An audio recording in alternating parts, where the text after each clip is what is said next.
have a hold on me. You move in silence. You will not speak to me. You are a darkness, a total mystery. You are a nightmare fantasy. You are a taker, and you have taken. I cannot sleep yet, I cannot waken. You have no conscience, you have no sympathy. You are a nightmare. All right, and we're back. Hey, it's SchlockFest. Remember us? Remember us? Remember Emmett? Remember? Remember Randy?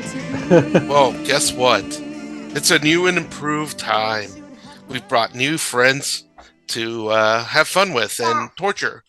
And Randy thinks that, we should be doing better things with our time. So he's got a couple clips of movies that would be better to do. So go ahead, Randy.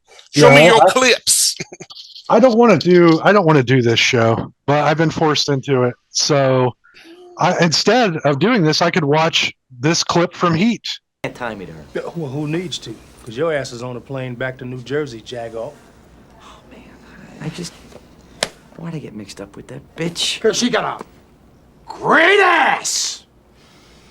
And you got your head all the way up it. Jesus. When I think of asses, woman's ass, something comes out of me. Yeah, I mean, it's one of my favorites because she's got a great ass. Oh, she can have a great ass. You know what? I want that as my ringtone. I've got something better than that. I've got the classic E.T. ripoff, Mac and Me. I love Mac and Me. It's so bad. All that beautiful bean footage. Rolling. I liked it when I was younger. Oh shit! This scene. Yeah. The Paul Rudd scene. Yeah, I was gonna say Conan O'Brien called and he wants his originality back. Look, this is the best Avengers scene ever. Love it. Oh, Look at that. Look at that ball Oh sack. my god. Look at that beautiful ball sack. Instead of creepy doing looking. this, we could be watching this clip from Casino. Want something to drink? Charlie, you want a refill? Yeah. Refill be great. I don't know. Hey, Mr. Clark, how you doing? I've been trying to reach you. You're tougher to get than the president. Well, I've been busy. Yeah, at least you could do is return my phone calls, though. Listen, Nikki, we talked about this. And Great scene. There's a possibility you might have to take some kind of loss. Yeah. I think I want my money back. Mm-hmm. You're going to strong arm me. And this is why that guy worked it in attacking office. I think in all fairness, I should explain to you exactly what it is that I do. For instance, tomorrow morning I'll get up nice and early, take a walk down over to the bank and walk in and see you. If you don't have my money for me, I'll crack your fucking head wide open in front of everybody in the bank. And just Look at this motherfucker. He's so violent. Hopefully, you'll be coming out of your coma. And guess what? Split your fucking head open again. Because I'm fucking... More violence. I don't give a fuck about Randy, you're all about violence. Yeah, I could have played Sharon Stone in this movie, by the way.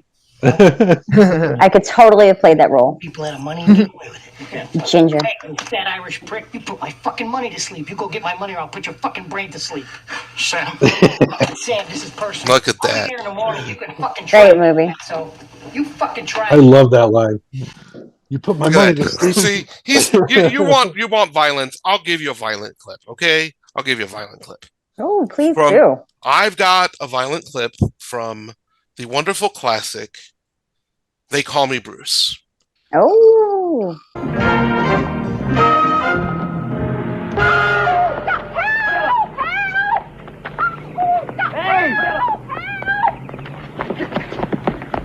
Wake up! Lady, give that man his purse back. It's my purse. He's the thief. What you doing around here, man? And where you from? And what you want? With my right foot, I can knock out that knife. With my left, I can kick your nose. With this hand, I can poke out your eyes. Nice. With this, I can break your neck. Take a good look at my face. I'm an Oriental. It's cool, bro. Oh my See? god. That's all Pesci had to do to that banker. That's hilarious. It's cool, bro. Me and you. I don't want to see your face in this area again. Oh. See? Violence doesn't solve anything, Randy. The threat of violence does. Exactly. See? Then he runs like a motherfucker. You know, and Joe Pesci's not that tough. A little kid beat him, right? Like a little kid was stern. You know, well played. Well, you know, with that clip, I mean, that was great. I'm not gonna lie, I really liked that. I definitely want to watch that movie now. But we could be watching One Flew Over a Cuckoo's Nest. Great movie. Depressing, but great. Chiswick, you're voluntary. I loved all the minor characters. Me too. He's Like my Chucky. favorite though. It's such a great cast. Chucky. Billy, for Christ's sakes, you must be. Oh, dude, he is such a great actor. Yeah. Durf, so Durf like is great actor. so fucking underappreciated. He's so good. Bird dogging chicks and banging beaver. What are you doing here, for Christ? That's good. What a Princess cast! Cavelli. What a cast, yep. Great. So you can't sit in this place here, and then you haven't got the guts just to walk out. I mean, what do you think you are, for Christ's sake? Crazy or something? I give this speech every time I have to go into the office. How old do you think Brad Dourif is on it? Like he's got to be He's like got to be 20. yeah, like he's if he's over out of his teenage nerds years, then he's got to be 20 at the oldest. I feel like. Yeah. So Randy, I understand you like showing like Academy Award winning clips and everything. Yeah. And you know what? I'm going to be nice. I'm not going to rebuttal that clip until my next clip to you. Oh. For this clip, I am going to rebuttal with, hey, what our fans have always wanted. They want to see Academy Award winning actors before they were huge. They've been asking for it. They've all asked, hey, when are you guys going to do My Boyfriend's Back?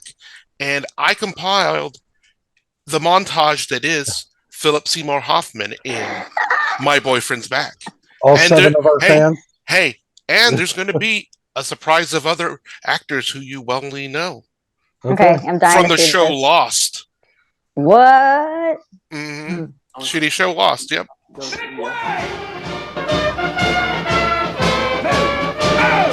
What are you doing? Oh my god! I totally forgot about him even being in this. Yep, that's Matthew Fox, boys and girls. I would walk on glass. Oh my god! Oh my god, it is Philip Seymour Hoffman. Oh my Yeah. god.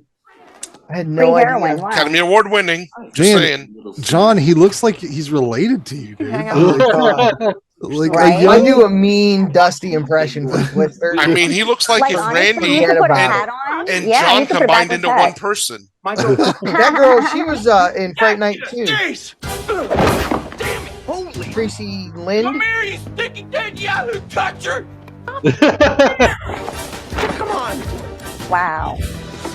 You don't understand. And if you're lucky, he'll take you on a boat to China. What a fucking outfit he's got on. It's called the 90s. It's called the 90s. It was the 90s, yeah. He says yahoo toucher! A lot of questionable outfits. Wow. Yahoo toucher! Chuck. But he was little too, huh? Was like before his bigger days. God, I didn't even know he was in Was this this. around the same time as Scent of a Woman? This was before Scent of a Woman. Yeah, before. Okay. I mean, look. He later wins an Academy Award. My Boyfriend's Back, I'm telling you. See? All right. All right. That's my small rebuttal to you. But my next clip is an Academy Award worthy clip for you. Cool. Well, I rebut your rebut with this Oh. rebut. But Oh, go with your butts. Mr. Seymour Butts. I have to say, that's the most amazing story. Oh yeah. What amazes me most is you were taken in by it. Sir? Well, it's obvious this fellow Williams is impressed with you. He hears your tale of woe and quite naturally wants to cheer you up. He's young, terribly bright. Not surprising he wouldn't mind the state he put you in. Sir, he's telling the truth. But let's say for the moment this Blatch does exist. You think he'd just fall to his knees and cry, "Yes, I did it, I confess. Oh, and by the way, had a life term to my sentence." You know that wouldn't matter. With Tommy's testimony, I can get a new trial. Well, that's assuming Blatch is even still there. Chances are excellent he'd be released by now. Well, they'd have his last known address, names of relatives. There's a chance, isn't it? How can you be so obtuse? He really wants to kiss him. Me? Obtuse? Is it deliberate? Son, you're forgetting yourself. The country club will have his. I'm getting raped in here, dude. Yeah, right. Yeah. This is Well, a wait, scene. no, not anymore by this point. The deleted scene is where they rape each other, right? No, meeting is over. They rape each If I other? would ever get out, I mean, I thought that's what happened. What? I thought there was more of a power dynamic to rape. That sounds like mutual sex. Jean-Paul. Oh, ooh, wow, Oh my Tim God. Robbins, how could you do it that way? Right. Get in here now. Consensual as hell. No, I guess so. Solitary, a month. Yes, sir. Hi. What's the matter with you? Get him out of here. Come on, it's my chance to get out. Don't you see that? It's my life. Don't you understand? It's my life. Get him out. Get him out. Yeah. His life. Okay, Randy.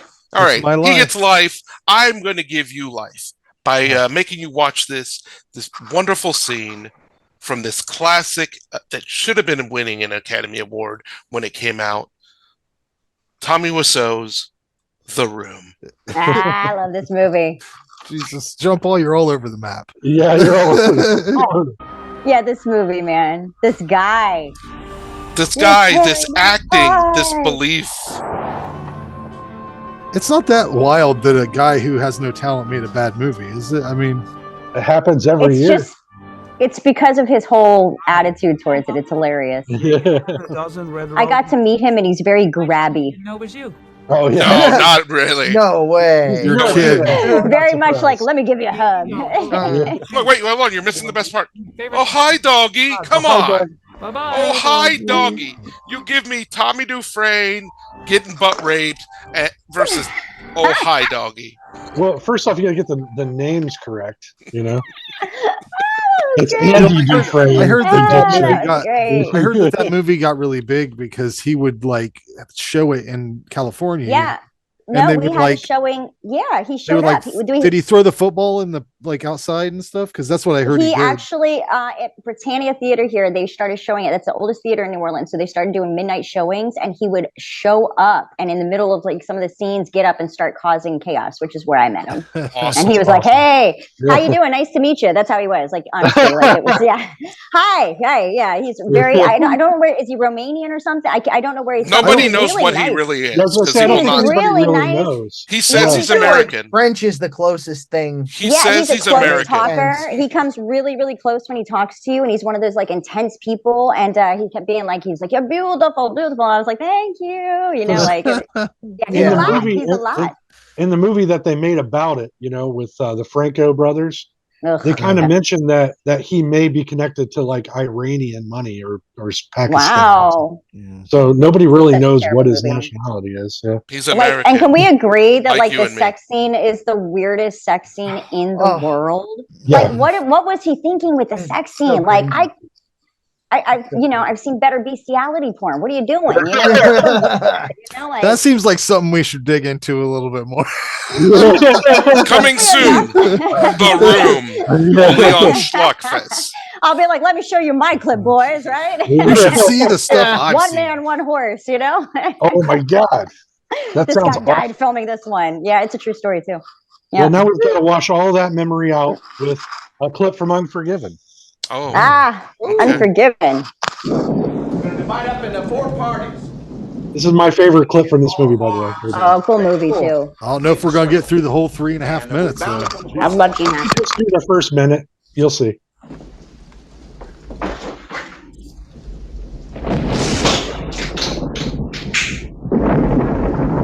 Fighting.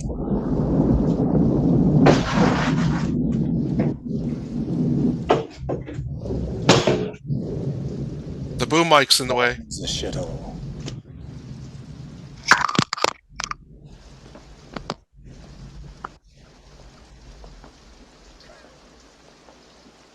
You fat man. Speak up. I own this establishment. Bought it from Greeley for $1,000. You better clear out of there. Yes, sir. Just hold it right there. Hold it! Heyo! All right, man. Love it. That's some good stuff. That's some good That's stuff. a clip. Yeah. That's clip, you know. That's a clip. I like it. Yeah. Is that the money shot there? There you go. That's the money shot. Hey, I'm going to give you the money shot. Thank you, Fandango movie clips. What He does say after that, he's they're like, why did you shot that guy? He's unarmed, and he's like, well, if he's going to decorate his saloon with my friend, he should have armed himself. That's awesome. Well, I got a rebuttal with that one. So we're going to jump back. And because I just found out that Lisa Marie loves the Garbage Pail Kids, this is in honor of you. You get the beautiful dance sequence of Oh the my Garbage god! Pail And this Kids. is what really freaked me out. They're so freaky, dude. Yeah, they do move like weirdos. It's. Oh my god! They're like this a is what bunch of freaked me out. hobbles running Now, around. is that is that not blackface? What is this? This is terrifying. That is not blackface because it is a black little person inside of. Is that right? Yeah. Oh my That god! just looks like How my creepy! my cousin Lenny, man. look like Danny DeVito. Yeah. Like people didn't find that terrifying. I find that absolutely terrifying. Cover. I found the cover terrifying. Let me give you some fun backstory. When I was 7 years old when this movie came out, my local mall in Miami had the premiere, and I got to meet all of the people that were inside the Garbage Pail Kids. How weird! Oh, wow. Wasn't one of them the dude from Willow that plays like the hunter? Yes. Dude. Wow. And they were wonderful people. That's also where I fell in love with little people. Can you rephrase that? Because I got to meet all the people that were inside the Garbage Pail Kids. Whoa! All the actors that played the Garbage Pail Kids, buddy. That's a different thing altogether. Hey! I'm just saying. That's when I fell in love with little people. What I have to ask here. I'm sorry. Go ahead. Would any of you guys date a little person just out of curiosity? I'm curious with men. 100% I would. Yeah, I want. Okay, this is gonna sound horrible. For sure. I saw Dirty Movie with one just recently, and I was like, oh, so that's a thing. Did it have Bridget the midget? Bridget the midget. Yes, She's and the I was best. surprised. I always I have wondered met how her all that before. went. Wow, I heard she's really Jean-Paul, nice. You were with me when we went there, right? Yes. Yeah. Wow, we went to that's a strip awesome. club and met her. Isn't she in jail right now? Well, we don't talk about that now. She's in jail. She's in jail now, though. She right? is in jail. For what? Yes. What'd she do? Assault or murder or something. Oh my god! It was something crazy. really bad. She beat the shit out of her husband at the time. Yeah, it was. Wow. Murder's probably a jump, but Yeah, it's definitely not murder. some- It's some- a heavy assault. It was. Maybe Yeah, I'm it was- wrong. I'm Seems like checking it a out. little problem. Yeah, just a little. Too soon. Too soon. Nah. I would have just pushed her away. Like, no. I mean, No, stop. I used to have this theory, and it will still kind of hold up. If a movie has a little person, it's a good movie. Not a great movie. Not a great movie, but a good movie. All right. Well, and somebody proved me wrong. Somebody proved me wrong. Regardless, we could have been watching 1,000 other better things, but instead we watched Meatballs 2. So hang on. Frank, before we get into that, I have one special clip. Well, hold on. Don't move. You're moving too fast. Too fast. I was doing some research. Uh-oh. I got to show you what the news is. Of course. Is this breaking news? Yo, there you go. Boop, boop, boop, boop. Oh, there you go.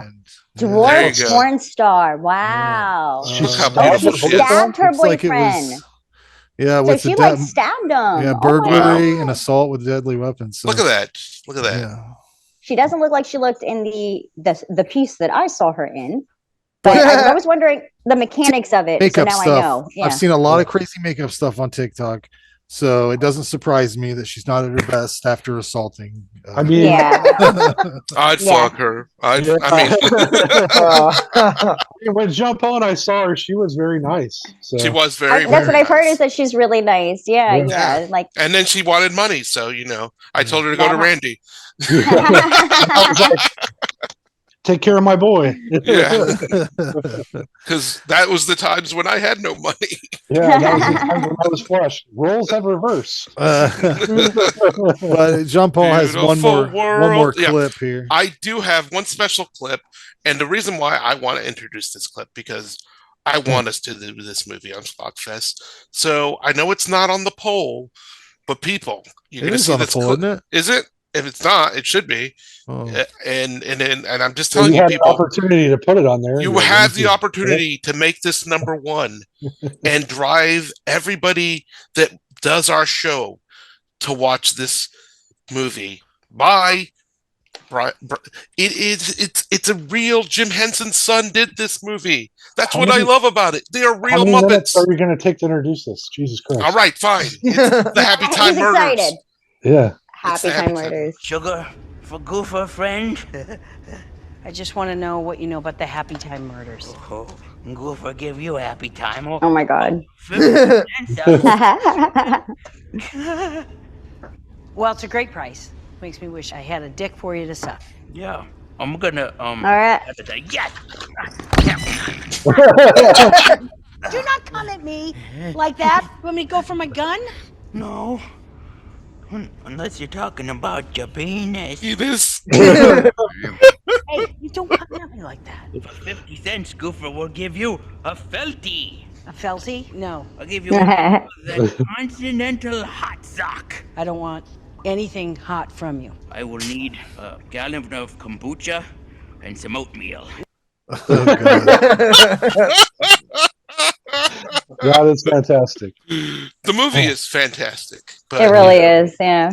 But with that, yes, we are doing Meatballs 2 tonight. Yeah. About time, right? Right. Yes. Me and John have honestly been talking about reviewing this movie for like a year or two.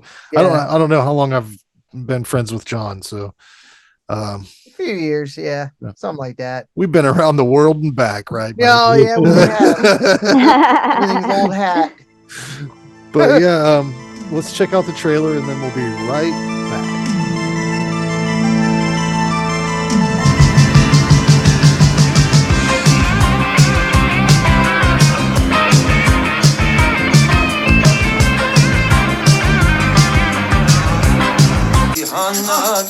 I love you. Get out of here!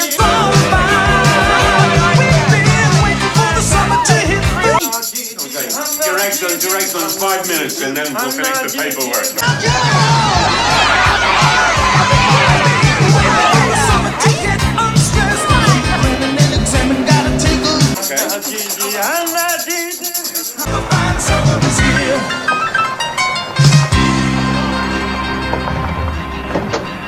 Go, punk, you're holding up the bus.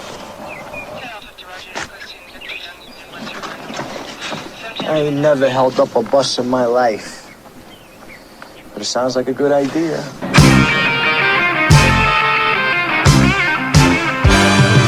We've been waiting for the summer all year long. Waiting for the summer to sing this song. To be the sunshine cheer, 'cause the super fine summer is here. The sunshine cheer, 'cause the super fine summer is here. Hey, check out that dude.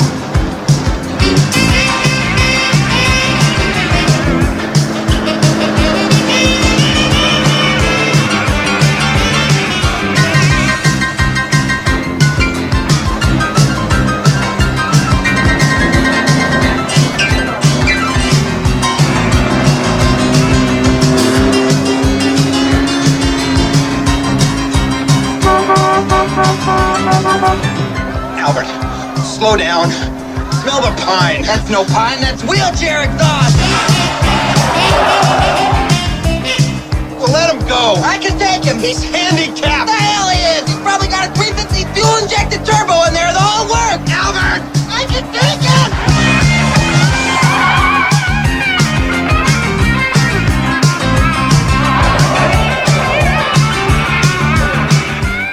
Albert, when you were born, were your parents expecting children? Shut up!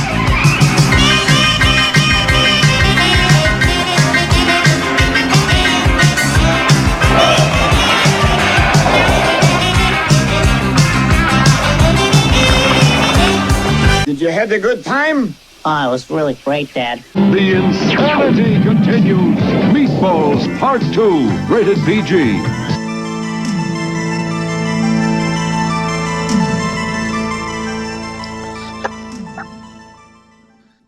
Yeah, drink it. It's just water, bro. Well, yeah, I want to stay hydrated. It's easy to get yourself dehydrated in these winter months where it's cold and you forget to drink. So, and you get worked up watching Meatballs too. Right. Which, you know, I've seen this movie many times, and I'm just going to give you the fun synopsis of this, which is the IMDb, which kind of cracks me up. It's the second series in the Meatballs movie. A group of kids attempt to save summer camp from financial failure. That is the dumbest. Why is it that summer camps are always in like peril? Like if they second to Christmas, they are the only thing I can think of that's always in like peril of being shut down or like there's a murder. I'm in a rec center. Yeah. I mean, I can tell you from the summer camps that I worked at that it's plain and simple. You know, you pay these high school kids or these college kids, you know, a decent amount of money, and then their parents just throw their kids there all summer long, or week to week, and they don't pay that much for the free childcare essentially sometimes. Did any of you go to camp, or Jean-Paul? You said you worked at one. I worked at a couple, and I was also went to camp at the same one that I ended up working at. So I went to a camp time. I went to camp. It was like a drama camp, and I had a lesbian little girl that was obsessed with me, and she got into the bed with me and like molested me during the night. So that's my experience at summer camp. Yeah, I'm not mad about it. I wasn't mad about it. It was an awakening experience, but I was like, oh, you know, that just happened. You know, so yeah. So what happens, I guess maybe what I've said too much. Drama camp stays at drama camp, I guess. I just went to FFA camp, so that was a completely different thing altogether. As you can see, I'm a bit of a farmer. Your story is not as good as mine, right? Yeah, my story is much better. So, I mean, my dad said, "Hey, you want to go to camp? That's cool. Go out and mow the yard and shut your mouth." That's what my dad. Oh, there you go. That's all the camp you need. That's the camp you get. I was sent to camp. I didn't go voluntarily. Did you have fun once you got there? Yeah, John, was it I fun? was a fucking emotional wreck. Oh no! Yeah, you were one of those kids. I was the same way. I was crying. For 2 days, I was that. Well, more like 3 days. I'm not going to sugarcoat it. It fucking sucked, and it was. It was a Bible camp. It was a church camp. Oh, that's terrible. It's a church camp. And I was already not into it. The only saving grace was my bestie was like my bunkmate. So, but see, the camp I was a counselor at was a church camp, but again, we did Bible study for like 20 minutes in the morning, and then it was regular camp stuff until you lit the candles at night. And no, we didn't do it. Got the incenses out. No, there wasn't even nothing like that. You know, there was even us counselors in the middle of the night would get up and carve things in your chest. So hot grease on your I'll break this. I'll spill the tea, as the kids say. So a couple camp sessions, the counselors, we all decided to go skinny dipping in the lake in the middle of the night. And the worst was, it's like you left one counselor, one girl counselor, one guy counselor, like on call to like patrol all the other cabins so the kids wouldn't sneak out, and then everybody else all the other counselors would just like go and sneak out at like 3:30 in the morning, and then we had like the sweet spot from 3 to 5. That's when you could just go in, not worry about any kids waking up in the middle of the night. What years was this going on, Jean-Paul? I did this so I attended camp from 91 to 95. I was a nice. So there's like Sugar Ray on the radio. Yeah. I was a pre-counselor from 96 to 2000. Well, I was pre-counselors where I started, and then I went to regular being a counselor till 2002. That's awesome. So every summer, a nice summer fling, hook up. And so, did you play on your way to camp? Did you play the song from the first Meatballs movie? Are you ready for the summer? No, because I would have to. Ready for the summertime. No, but one summer, like Dave Matthews became a thing. I bet. And so let me tell you, not only that every camper loved Dave Matthews, every other counselor girl goes, let's listen to Dave. And then on their weekends off, we'd all like rotate go because people would like, some people were from Columbus, some people were from Cleveland, some from Cincinnati, couple from Indiana, and then somebody from New York. And our weekends we got off, so we would just like, let's just go to that person's hometown and rec shop at that hometown.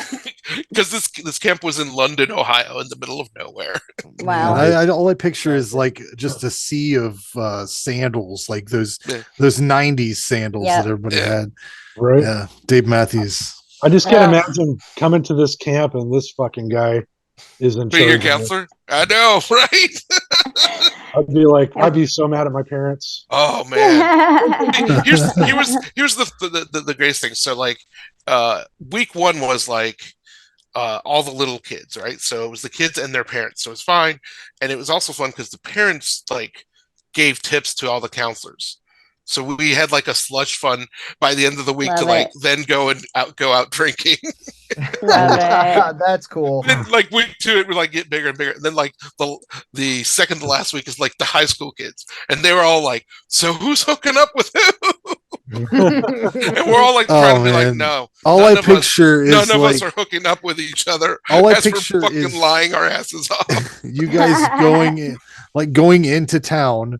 To the bar from Roseanne, and just bar from Roseanne. That's the bar I'm picturing that they're going to. Oh no! We like London, Ohio. We like one night we did it. We went into London, Ohio. There's nothing in fucking London, Ohio back then. Probably Except not the bar, now. Probably. There's not the bigger chigger. They don't have the bigger chigger. I don't know, but we ended up at we ended up at bar, or the closest other thing was there was a porn shop. So one night it was like the last night of one of the sessions. We like a bunch of us just went to the porn shop, and we just got a whole bunch of porn mags. And then like back then they used to have the little flyers that would drop out, promoting sign somebody up for different magazines and shit. Hold on a minute. I'll back up. Hold on.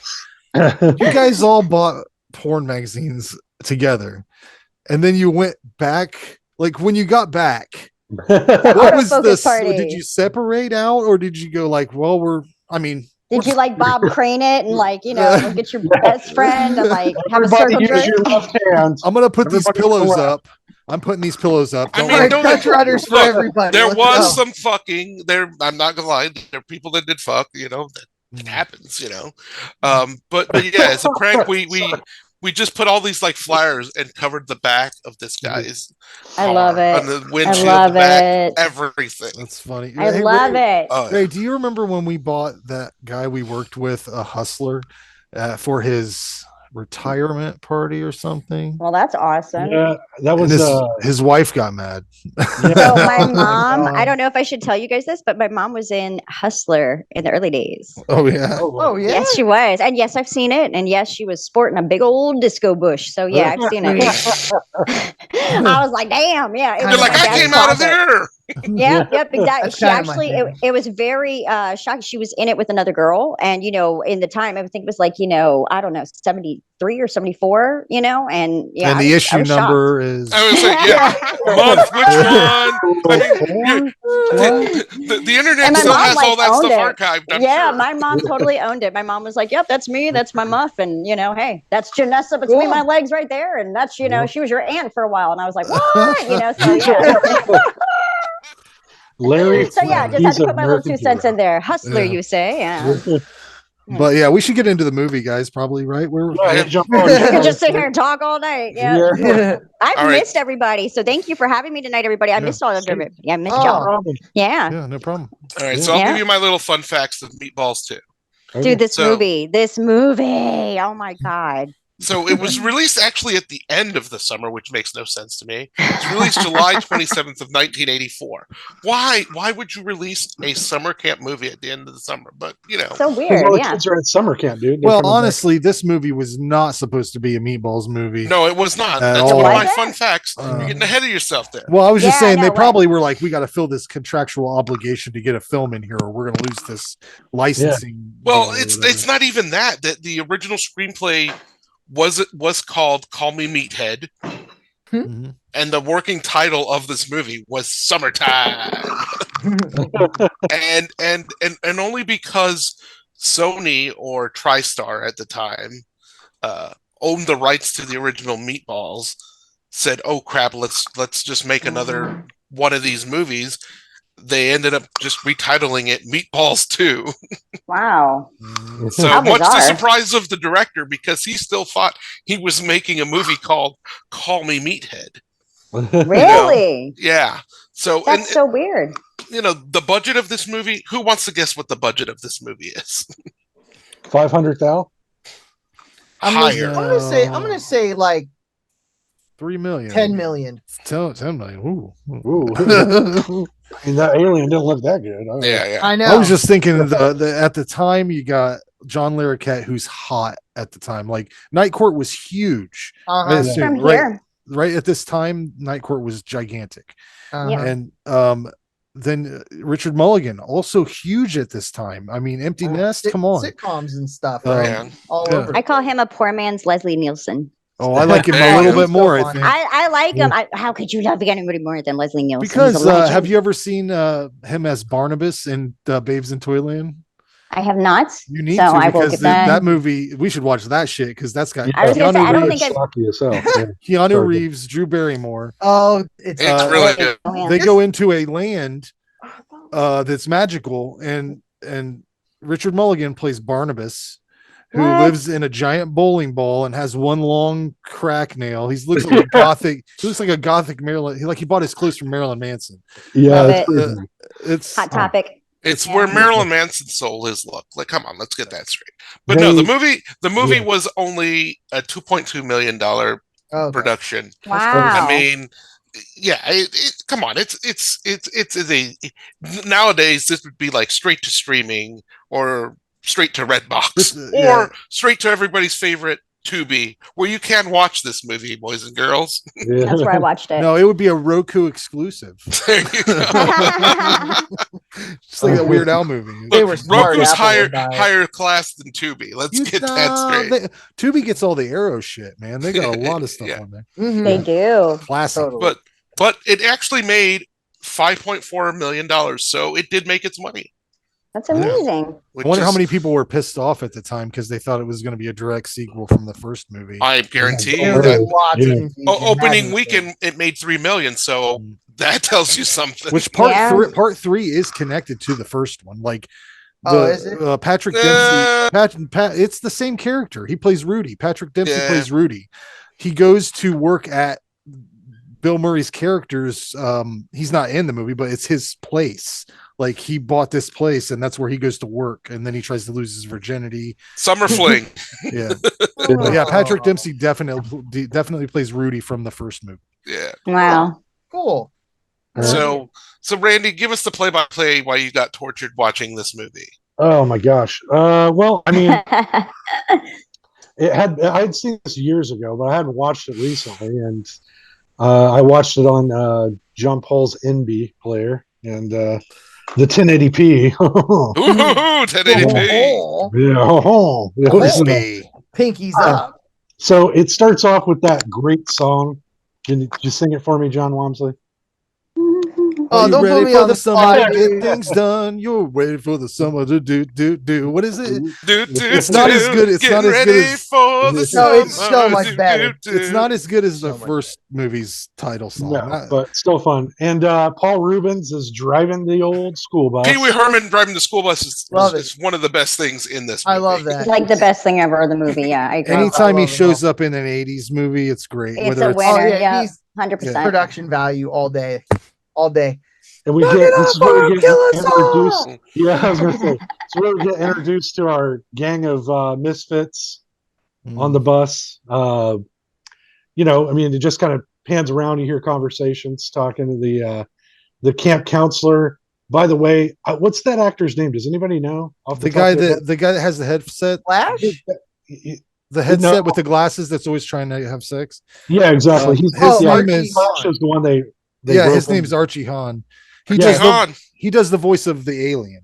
Yeah, he's the voice of Meathead. Yeah, I was gonna say he's done other movies too because I recognized him. Lots of stuff. Yeah, lots of stuff. But a lot of voiceover work too. He's freaking out trying to keep the kids in line, and you know, Paul Reubens has that line that Wamsley said. He like stands up. It's great. It's so great. Let's go the wheel and turns around. Yeah, he goes like 3 seats back at least. That bus would have been fucked. Kill us all. It just calms everything down. He's back. Nothing went off course. He's got that great like fighter pilot's hat. Oh, I love it. The whole movie. Yeah. But anyways, then as they're going along, they start to race this kid in a wheelchair. Oh God. Tommy McVeigh. Yeah. Yeah, he was and I love that how into it Paul Reubens gets to his character is like he's just like I could take him. So they're going back and forth. The police pull them over at one point, and then we get introduced to Flash, who is a juvenile delinquent from New York City. I'll tell you what, man. He gets on this bus and he meets his friend Venny or whatever. They know each other from somewhere. Is that his name, Venny? Yeah, it's like Venny. I know it's he's played by Ralph Seymour. But these two guys, I've seen them. I know what happens to these characters. His name is Eddie. No, what happens to these two characters after this movie is I saw it's in an HBO documentary. It's called Life of Crime, and these two guys doesn't end well for them. I believe one of them ends up melting following a heroin overdose, and the other guy purposefully overdose. That's just exactly who they remind. If you've seen that documentary, these two guys fucking are those characters. That's hilarious. But before we move on, I got to say these kids. The fact that they look like these high school kids look like they're in their 40s.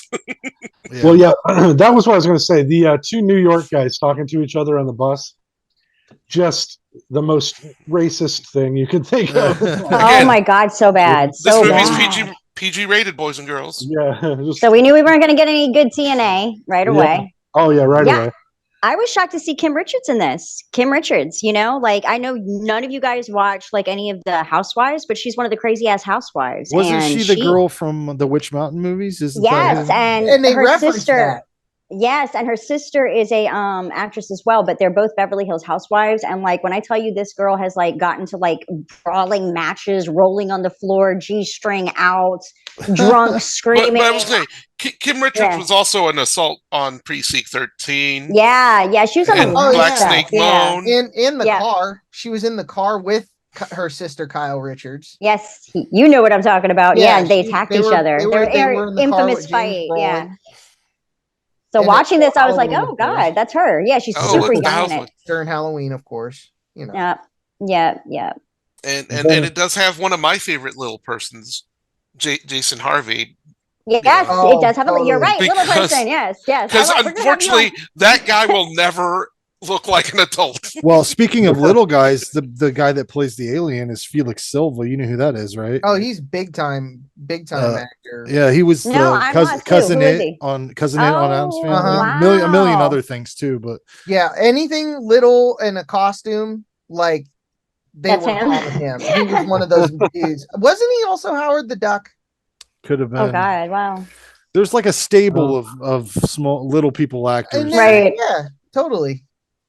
We're about to see the Mulligan and Willow, the TV series on Disney Plus next week. I hope. Oh, wow. Man. I hope they bring back as many originals as they could.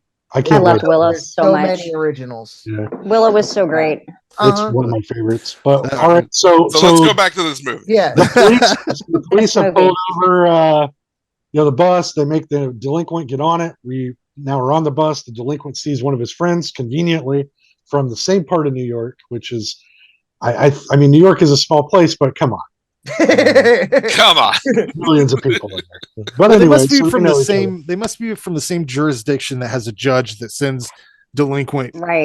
adult men. I mean, let's be the honest. assumption I came to, These right? guys are definitely old enough to buy cigarettes and shit. Their Like, accents, my God. Oh my why God. would that seems like such an irresponsible decision? But maybe it's one of those red state judges that's like, I'm gonna do things my way. Wow, we're getting way now.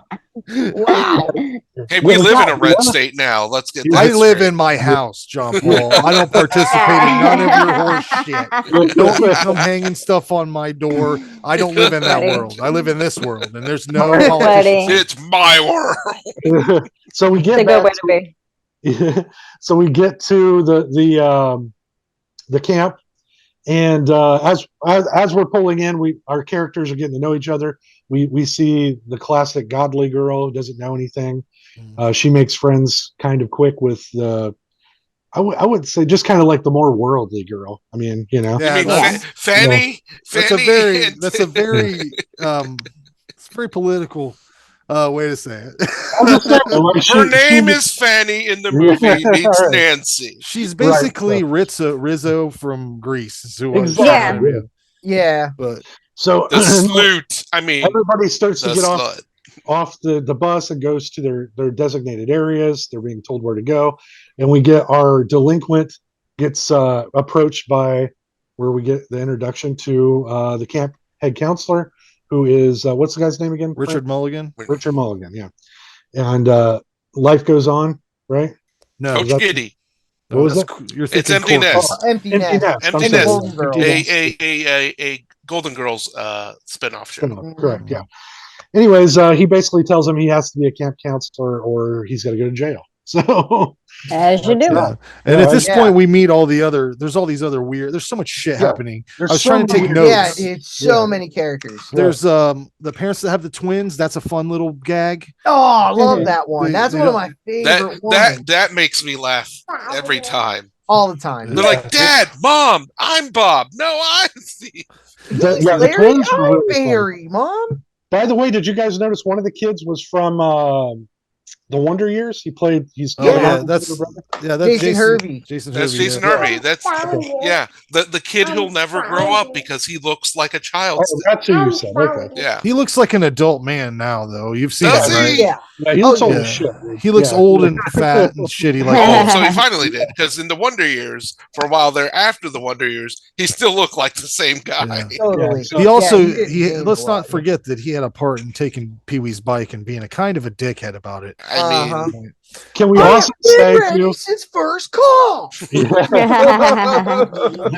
the head counselor guy with the clipboard and the glasses, he cracked me up in the part where he grabs the head counselor lady in between the school buses. He's like, I know a place where the four of us can go. Oh yeah. He was so horny. Oh my God. And she was willing she was such a prude, but she was willing to give it up to him too every time. Is it that hard to find a place to go? I just don't. I mean, how when you're an adult person? I mean, yeah, when you're an adult person, there are millions of places. What he should have did is took a trip into town. Yeah, got a motel room, and then take care of it. Yeah, but, yeah. There's no kids wandering by in the woods. But we'll get at this point, we also meet the kid who's selling the candy. He's like the whole. That's Jason Hervey. Yeah. What's your thing, man? Right, what's your thing? You need a fix? It's definitely not fucking milk duds, dude. Get those out of here. Yeah, give me everything.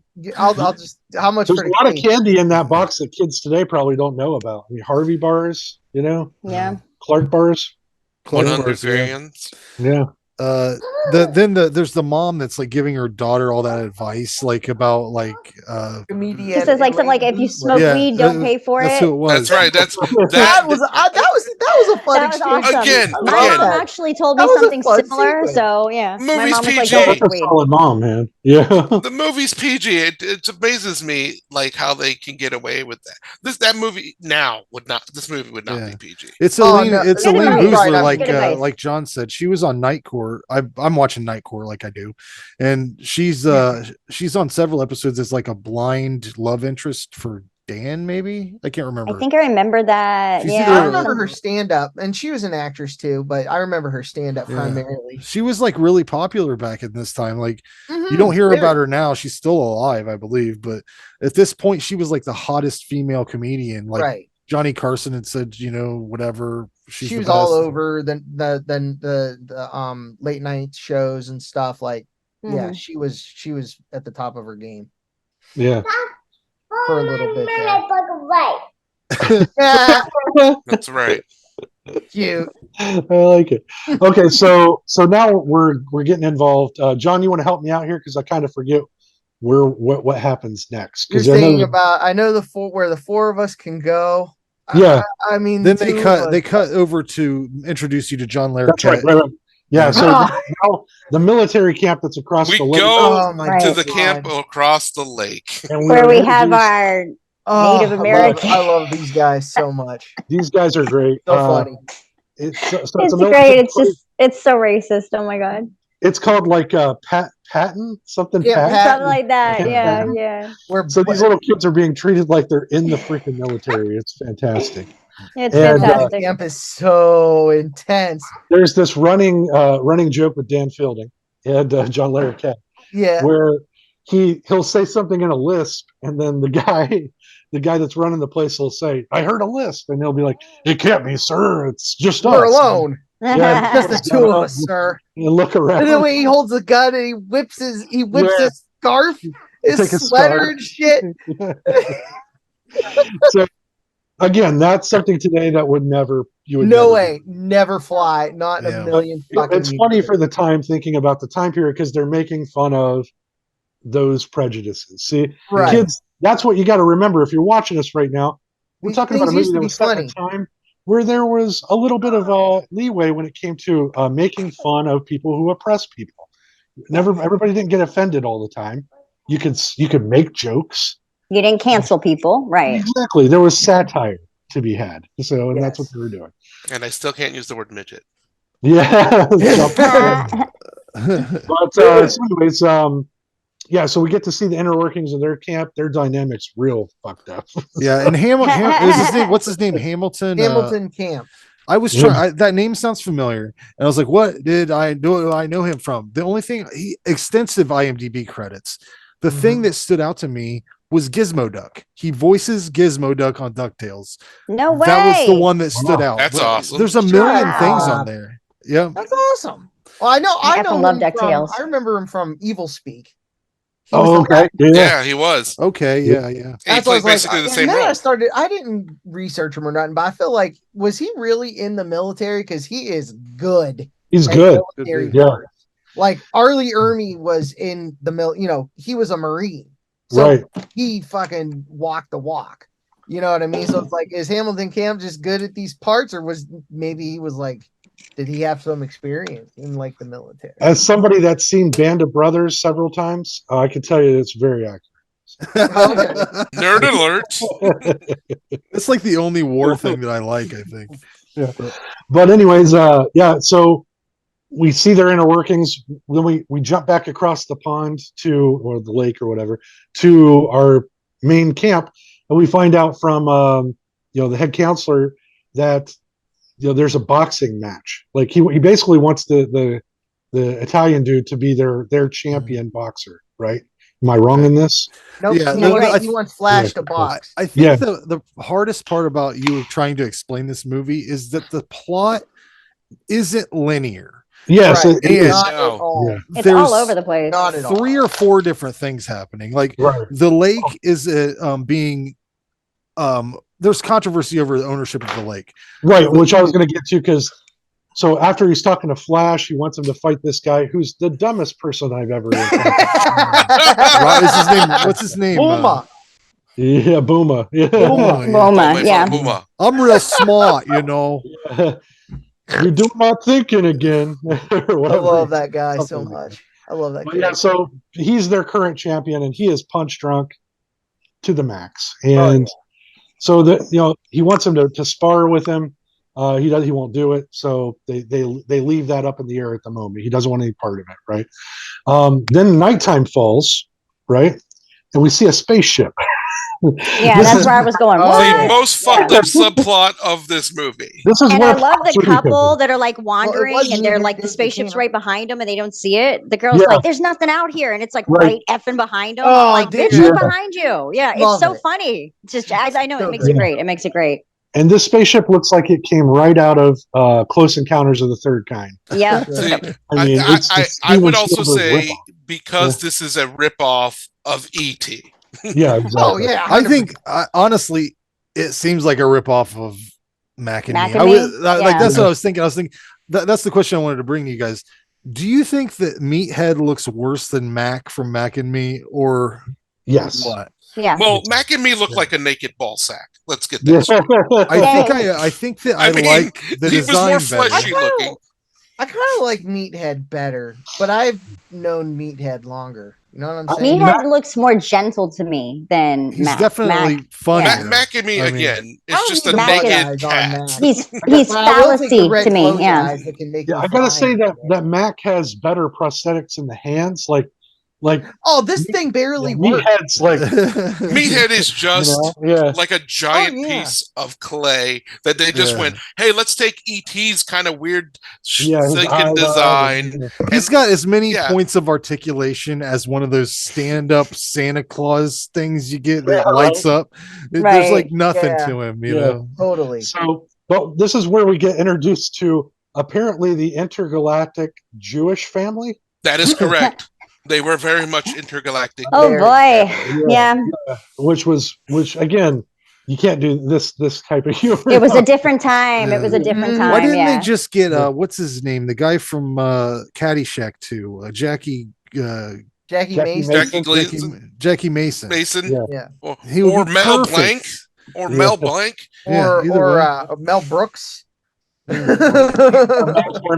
Or all anybody. Anybody. Hey. Anyways, the family's basically kicking the kid out of the ship, and they're like, "Hey, you got to do this. You know, best of luck. Go learn something. Go learn English." Yeah, they're dropping him off at camp. Space Scout badge. Yeah. Right, yeah, they're Earth really badge. excited about that. They're like, "You got to get that." You know, Yeah. so So it weird. must be pretty important. So to know weird. these. So now we've got an alien again out of friggin' nowhere, just walking around, and he gets introduced to our kids a little bit later. But we flash back now to where everybody's settling in for the night. So you're seeing the kids interact with each other, and we find out that our Christian girl has never seen a wiener ever. Oh God. And what do they call it? Wiener. They call it a pinky, right? Oh pinky. God. I'm so Yeah. grossed out by that. Keep I was your like, just- pinkies away from my girls. That's how I wrote that down. Yeah.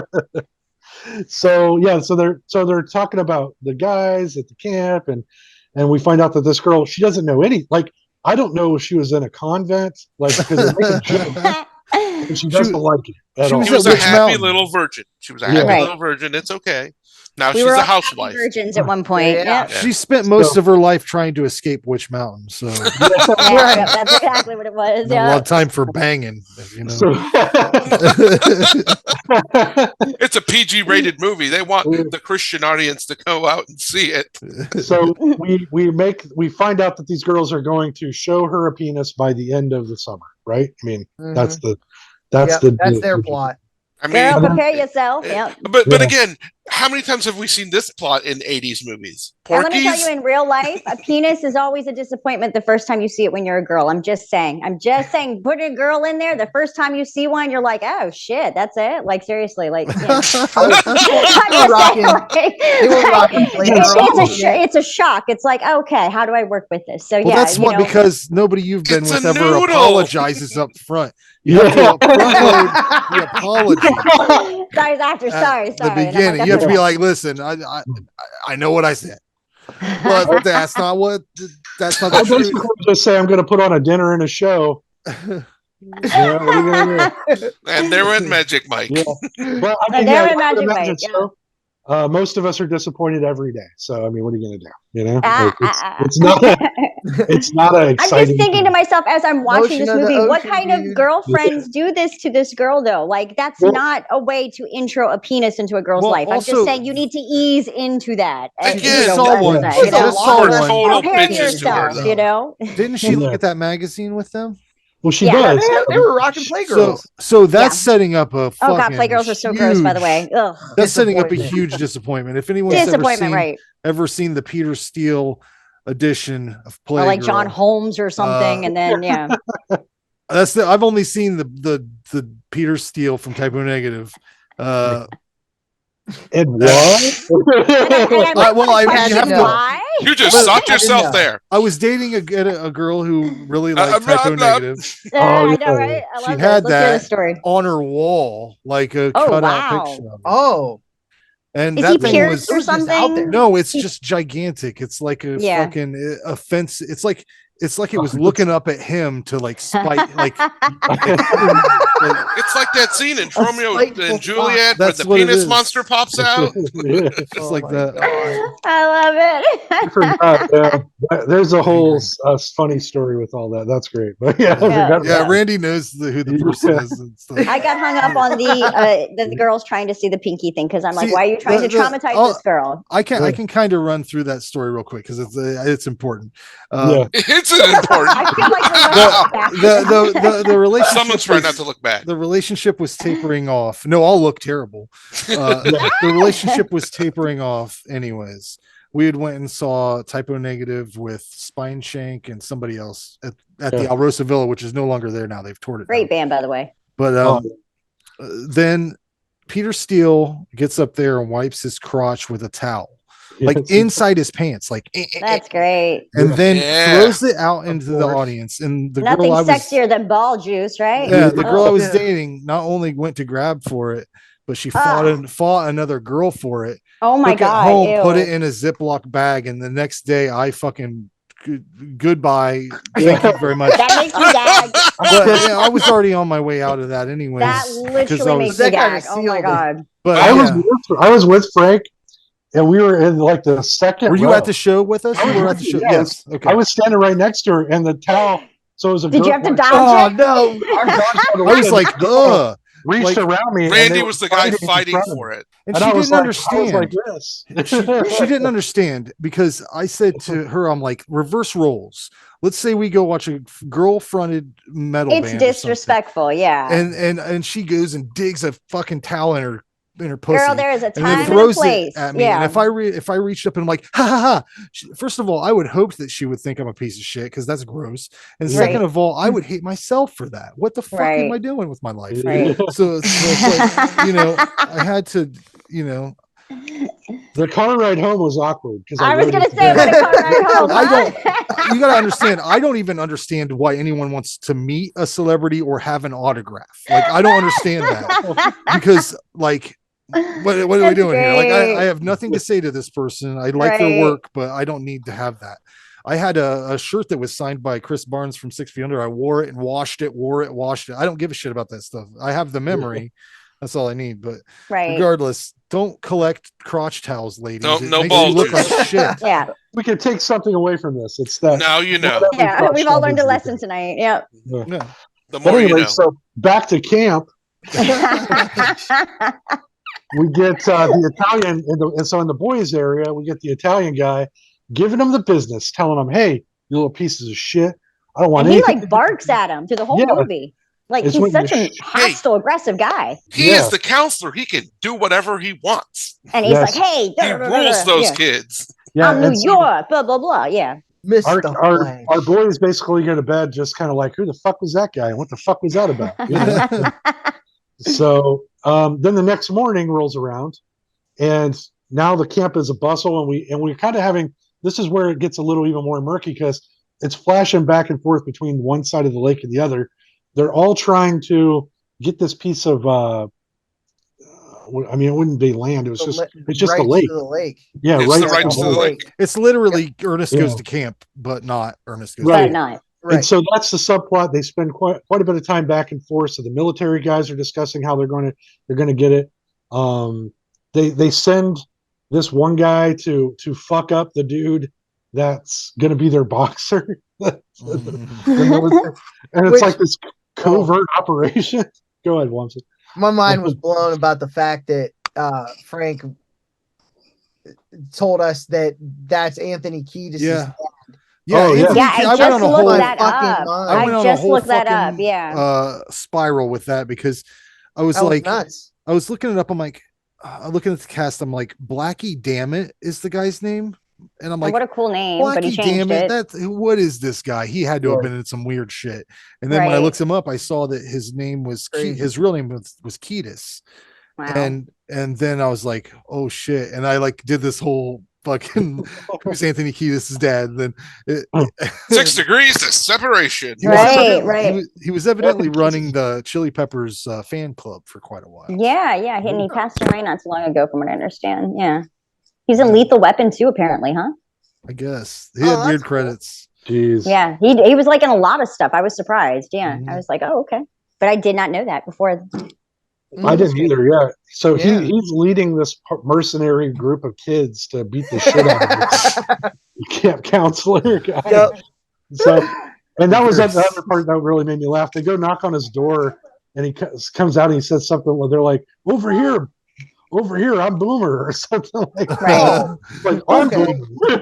I'm Boomer. But they all have brass knuckles, which was just amazing. You know, they all got brass knuckles on. Oh yeah. Yeah, they had a bag of them. They're like, the one kid's like, "You want me to take them out?" And the guy's like, "Oh no, this is just a, like a non-kill mission." So, Non-lethal. yeah, they beat the shit out of the guy. So now he's incapacitated and he can't be their champion boxer. Then we get the subplot with the counselor and the girl is still looking for a place to bang, which is hilarious. Yeah, it's like this ongoing thing. Yeah. Yeah. Hey, they're gonna go look at the stars. That's what's Yeah, and then that's right. I guess in between there too are delinquent. It starts making googly eyes at our Christian girl, and she starts to want to know a little bit more about him. So the other girl is trying to set that up too in the works. Then we've got. I'm kind of getting it all mixed because so much shit happens. You know? Yeah. Oh yeah. Yeah, that's okay. Just let's jump wild. over to some So spots. our boys also meet the alien kid, finally, and he's revealed to them, and so they're trying to teach him things about being human, not to walk through things, which was kind of good advice. And then, that's right. They do, I still haven't learned that one yet. Wamsley, do the thing of tell him a little bit about how they get his name, because I'm sure you'll be better at that. Oh, so like they bring him in, he walks through the walls, they're all standing aghast. They're like, whoa, but they're cool. They're asking him some stuff and he understands English. But he's just not talking to him yet. And he goes, all right, well, what's your name? He's not answering. Well, kid says, well, me, Ted. Me, Ted. Me, Ted. And he goes, me, Ted. Right. Yeah, Archie Hahn does the voice.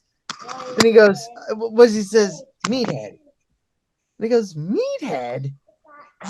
All right, hey, meathead. he just meathead became meathead. The kid's like, he's like, yeah, I think he said meathead. I don't know. Wow. Yeah, and then they take him to pick out an outhouse. Place to stay. That was like his bunk. Yeah. Yeah, they had all these outhouses, and outhouses were one time very popular, kids. We didn't have indoor plumbing, And by we, I mean old people, not me. Yeah, and when you're done with an outhouse, you just throw it onto the pile of outhouses. Just get rid of it. That's how you do it. That's what you do. Fuck this shit, and there you go. You used to go in there and shit. It was just a big hole with some wood on top of it. Super neat. Yeah. But anyway, so now we've got an alien in the mix with the kids, and the military guys have accomplished what they think, and then they find out that's not the case, and so now they're pissed off again that they have to still try to, take this plot of area back, and so the head military guy goes to challenge the head camp counselor to like a fight, basically, and that's where they have this huge, showdown. Like, hey, we're gonna have a one-on-one boxing match with my guy and your guy, and then the old man's going to fight himself, which is fantastic. They're playing for pink slips. That's what it is. Yeah. Yeah, Well, exactly. and when the sergeant goes over there, whatever the fuck his name is, Richard Mulligan's like, well, we can't do much without a lake, so we've sold it to these monks. And there, Wee Herman, Paul Reubens comes. I in, mean, that scene makes me laugh hard. It reminds me of Airplane with all the Hare Krishners. Yeah. The best thing that Paul Reubens does in this whole movie is in this scene where he gives the guy the 2 middle fingers. Yeah. And then when he comes out, he's like, I know what this one means, but what's this one? This one. Yeah. Like, that's for the horse you rode in on it.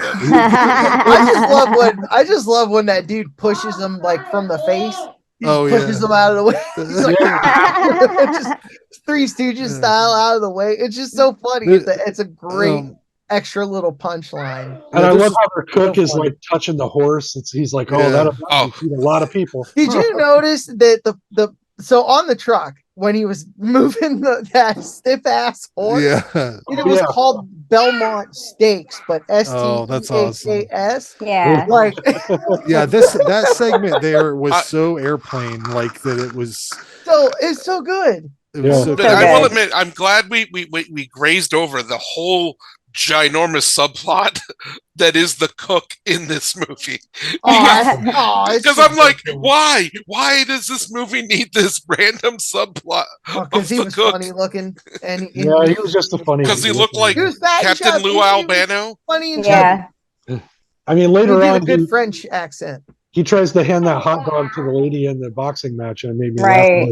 It's like, so funny. But I feel bad that Randy's trying to parse through this when I'm trying to think of the way it goes.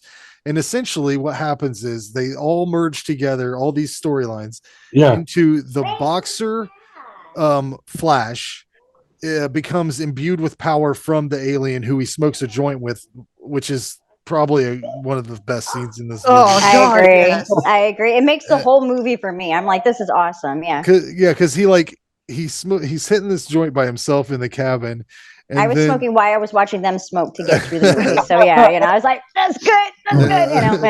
And then he's like, I'm researching. The alien appears, and then he's like looking at, he does the whole traditional looks at it like, whoa, and then goes to throw it away.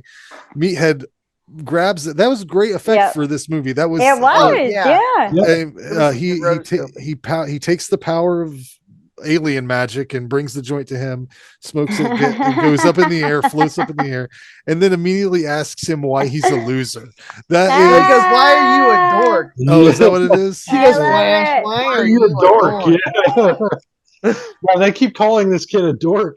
And I'm like, I don't think people that wrote this understood what dork meant at that time period. I grew up in the 80s. I know what that meant. I used it all the time. I was called it a million times. It's a bookworm, I myself was a dork. They're dork. Like in the 70s, a dork, or not 70s, but like, I don't know.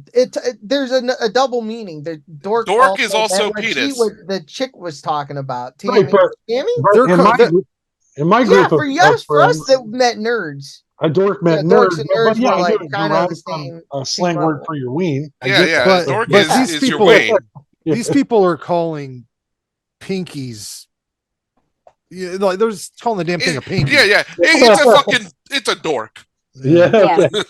But anyway, so they keep calling the boxer guy a dork, which I was just blown. I was like, that guy would have been the coolest guy at my high school. So he would have been the guy throwing desks at the teachers and stuff. Oh God, yeah. You're going to Trans Am, you'd be like, I don't Bender all fucking need day. this. I'm going to work. You know who he'd be? Have you everybody seen Wet Hot American Summer? Yes. That Paul Rudd character where he Oh, throws the crayons all over the place and then he like throws his body around picking them up. That is this character. That's like exactly where they pulled it from. Well, yeah. So you're right. So it all boils down to this. So now the guy knows there's an alien. He gets roped into the boxing thing, but before that, there's that whole woods part, which I'll just briefly run through. So our Christian girl and the more worldly girl, she sets up, Sleuth. I love how you. She's a sleuth. She sets it up so that our Christian girl will get a peek at this guy's Johnson by telling her that he wants to show her the stars and telling him that she wants to skinny dip. Show the girl the stars. Yep. Yeah, exactly. They get to run the bases, though, which is one of my favorite parts of this movie is their dialogue because I love those moments when people don't know what's going on, because he's like, let's get in the water. She's like, can you see him better from up there from the water? I mean, that's classic 80s writing. I love it. So he goes to get naked to get in the water. She goes to take her clothes off and she's like, wait, I don't get this. And then all of a sudden a fucking bear shows up out of nowhere. Just does. It's like, people are over here. I'm going to go investigate. And so he gets chased naked. Or no, I'm sorry. He starts to get chased. He gets knocked out by the military guys who capture somebody to find out what's going on over in the camp. Yeah. Get a little intel. And, the guy and the girl that are banging, the girls run by that are watching and they get chased by the bear. It's a Benny Hill type thing. Right. Oh God, yeah. But yeah, so again, classic 80s stuff. And then I love that she smacks him. Like it's like the 9th time that they didn't get to have sex. Yeah, and she's been there with him, like on board for these bad ideas every time. She doesn't have any ideas of her own on where to go. Right. I mean, it seemed like she had her own cabin. Because we forgot about the guy that's in the subplot of this is going to go flash the girl later and goes into the wrong cabin because the kids change him out. The cabin numbers, which is hilarious.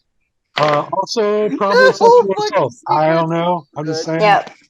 Seems like that might be assault nowadays. I don't know. Yeah, unwarranted penis, definitely assault. Yes, I can verify. Yeah, funny. But I was expecting the camp counselor lady to have a roommate or something, and the guy just walks right in. She's got her own bed. It looks like a fucking hotel room. I'm like, double barrel in the waiting woods. I don't want a thorn bramble up my ass. What are you doing? So anyway, so all that subplot's going. There's a lot of little sexual jokes and stuff. Classic PG. Classic PG, of course. And then we get to the part where the guy wakes up that was kidnapped. He's naked. He doesn't have a clothing, and he finds this ball gown. That's clearly the guy that's been doing all the gay jokes through the whole thing. Right. And he puts it on and shows up for the boxing match in a dress and rocks it, man. He fucking rocks it. Yeah, he's fighting. The guy he's fighting from the other camp is Donald Gibb. And Mad Dog. You've seen him in a million things. Ogre. Come on, he's basically Ogre. He'll always be Ogre. What's the Jean-Claude Van Damme movie? Bloodsport. Bloodsport. Yeah, he's my boy from Bloodsport. Yeah, come on, he's Ogre. He's Ogre. I love him in Revenge of the Nerds. Yeah. Ogre all the time. But yeah, you're right, Frank. That's the guy. And so this little Italian kid who's talked a lot of shit, and he's a pretty decent fighter if you're like a normal person.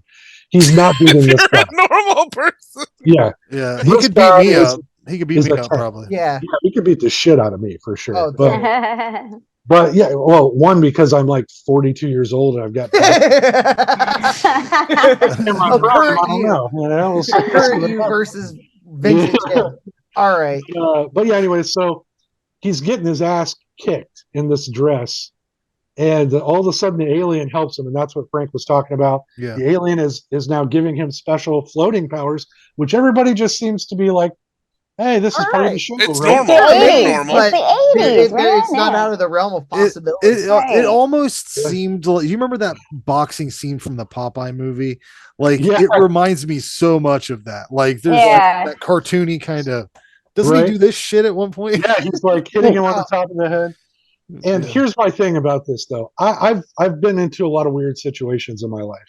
But if I was ever at a boxing match and the guy floated up into the air to fight, wearing a dress, I would run out of the place because clearly witches are involved, and I don't. Now that I've seen this movie, I'm gonna look for a motherfucking wishing alien to make me fly. That's all I have to say. So funny. You're right. It is one of those things where you think everybody in the crowd be like, "Hey, this is some shit that shouldn't be going on at all. What are we still sitting here for?" But you know, And she's like, I didn't know he could fly. Right. You didn't tell me he could fly. And he's like, oh. You know. So he finally, with the help of the alien, he beats the guy up a little bit. The colonel realizes there's an alien, and instead of shooting him like you would in a crowded building with children. Hey, why not take out half the camp while you're there? Why not, really? And the wheelchair kid comes and saves the day. Yeah. By the way, longest scene I've seen in a while, trying to like that kid. I was like, what is he doing? Like, why didn't you just roll into him? Like, why are you trying to climb out of the chair? I was confused. Just roll into him, man. Yeah. Like, that would have hurt him way worse, and he's gonna be like, I'm gonna jump just right. That's so funny. But they knock the grenade out. The alien saves the day by shooting the grenade outside. Yeah. The boxer, wins, and right at the end, his dress gets pulled down, and all the crowd gets to see his schwanz, as they say, the kids say. Dork. Yeah. They see his dork. Yeah. And pinky. yeah. And it's in that moment where our Christian girl looks at her cross and goes, "Nope." In the movie, she was all about that big dipper now. She doesn't give a fuck anymore. So she's like, I've been digmatized. That's that. Yeah. Jeez. What's that? DTF? Oh yeah. Now Is that what the kids say? Yeah. Down to F, man. Yeah. So, and that's kind of how the story ends. I mean, Down to 8 francs. Our alien friend goes back to his. They give him a T-shirt that says, "Call me Meathead" on it. Call me Meathead. And he gets to go back to his parents, and they have this whole long conversation about potato salad or something. Something, yeah. they want to go to the shellfish world. I have to say, Nebula. Because we watched Meatballs 1 for our Bill Murray podcast we were doing, and I have to say this one was just as fun for me as part 1. So I think it's more fun. I mean, if you think back to, like, I've been having a lot of reflecting on Bill Murray. I love those movies. I think I do. But when I think back to it, every single character that Bill Murray plays, I would not want to fucking be around. Like, if I was in a room with any of them, I'd be like, God damn this dude. Can this motherfucker go away? Like, every single one of them. You would be the other people that he's fucking with. And then, just all the stuff, like he threw a glass ashtray at Richard Dreyfuss's head after he told him no one cares about you, no one likes you, because he didn't want to punch up a script late at night or some shit like that. Yeah, threw a producer in a lake. He hung 9-year-old Seth Green upside down over a trash can and said it's time to take the trash out. I think he molested Gina Davis. He molested Gina Davis, yeah. And he also apparently was like mean to Lucy Liu during the filming of Charlie's Angels, which I was like, oh my God. And if you watch the first Meatballs, there's a scene where he full-blown sexually assaults a woman who doesn't really, she likes him, but he like full-on like wrestles around with her, pushes her down. Well, like in the 80s, that was kind of a staple point in movies, because like look at Revenge of the Nerds. Like he straight up goes down on that girl without her knowing who, and she's like, oh, it's you. And I'd be like, dude, you just raped me. What the fuck? No, that's rape. Yeah, and like, that shit. Me. What think the about hell? how many guys that are like our age now that skewed their whole point of view on shit. Right. So like I've talked to Ray about this before. No, it gets you in trouble. It gets you in trouble, that type of shit. Yeah. Yeah, it totally does. Like, it's wrong. It's so wrong. you know, yeah, and even it- though it's sexy in a movie. It Yeah, screws up everybody's, like, we grew up on a bunch of bullshit ideals. right. Oh, So, like, God, men first of all have a hard time like checking in with emotional stuff and like being Yeah. open to that. That's like a big problem for a lot of people, including myself and probably these dudes too. I love you, Aaron. I love you. Thanks, Jean-Paul. And I love you, Randy. I love how he says it. Like Randy said that. I like love you you, tell Randy. Randy said that just like you say it to him too much. Like, I know, dude. Like he's sick of me telling him how much I love him. Like At you the go end out of to every eat, phone you say call. that. I'm like, Hey, God, this is I a good wish hamburger. this I love you, Randy. But yeah, there's just movies like this and stuff set forth a lot of weird ideals for people who don't know. Like none of us knew what sex was back in this time, like we didn't have the internet, guys. Right. We did grow up in a different kind of generation. And I mean, half the guys I know grew up thinking the vagina was on the front part. Like I mean, like there's been so many guys that are like, I thought it was right there on the front, like my dick is. It's like that's just not Ready? how it Can works. I tell you an embarrassing thing? This is funny. So my Randy thought that too. my dad was a straight up like 50s style dad, and until Love it. got to be in my teen years, and then Frank knew he kind of cut loose a little, but he was pretty strict. So my sex talk, I swear to you, this happened, came about because we were having sex ed in middle school, and I was allowed to go, but then I had a whole bunch of questions. So my dad said, this particular night, he's going to be home early from work, and if I had any questions, I could run them by him. So I get there, I've got a whole list of questions prepared from health class. Because you're I a dork. sit down, my dad comes in from work. He hands me a book he got from the library and said, everything you need to know will be in there. Cross-reference your questions. The book's due Oh my back God. Thursday. That What was my book? sex time. What So- book? I read this book. It was like It's me again, Margaret. What is that? Hey God, it's me again, Margaret. Horrible So- book. So I learned everything I knew from my friends later, who every time I'd heard be like, "Oh, you did what with her? Okay, how did that go down?" Right. Yeah. I And did would the same get thing. notes and read about it and go, "Okay." So basically, I had crib sheets for the first 20 Oh my years of God, that's hilarious. life. I love that. I love that so much. Yeah, it was You're a just- wonderful person, Randy. You're a Yeah. wonderful person. My parents were very repressed, but that's what I'm See, saying. mine like, were hippies. Mine were like all about it, Make I'll tell love, you not what, war. Yeah. the way that they teach sex ed now is fucking crazy in this state. It Anyway. is. In Oh our my in our God. in our state, it's an abstinence state. So my son is 13, and last week they had sex ed through the week. They have a lady come in from a group called Heartbeat of Hardin County, and she basically comes in and preaches about how men are terrible. They're going to leave you. They're going to get you pregnant. They're going to leave you. This is the same woman that when me and my wife had our first kid, she like told us we would never stay together, and that was like almost 15 years wow. ago. So like she really is this whole marriage. Man, horrible. She sounds horrible. People that don't get married don't stay together. This whole bunch of bullshit. So I told my son, I'm like, as long as you go, like, because he wanted us to write him a note to get out of the class, because we've already taught him sex. We've taught him exactly how things work. When he was very young, I was like, you have sex and sperm, egg thing, the whole thing. And so he knows that stuff.